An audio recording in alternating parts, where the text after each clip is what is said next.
Right guys, so in last week's video I showed you on why the jack wasn't working, and if you want to watch it, the video's up here. But yeah, the jack wasn't working because there's an attachment missing between the handle and this pin, but I can still turn the pin to allow it for the jack to go down. So problem solved. Well, problem not solved, I wasn't thinking straight. Story of my life. But anyway, let's get this car up on axle stands and yeah, let's do this oil change.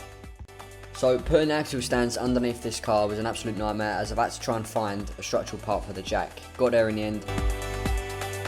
So the car is up on axle stands.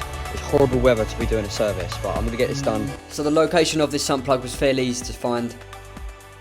And as you can see here, I'm unscrewing that sump plug. And just make sure you do not drop that sump plug into any sort of bowl or bucket, because that is exactly what I did. So just before we go any further guys, this oil filter requires a 24mm socket, and back on the oil change, that sump plug requires a T45, so bear that in mind. And this oil filter was really easy to replace, obviously taking out the old one and then putting a new one back in. And then the next thing was the air filter. So unfortunately my camera did end up dying, so I didn't get the full footage of me replacing that air filter. So the oil was in.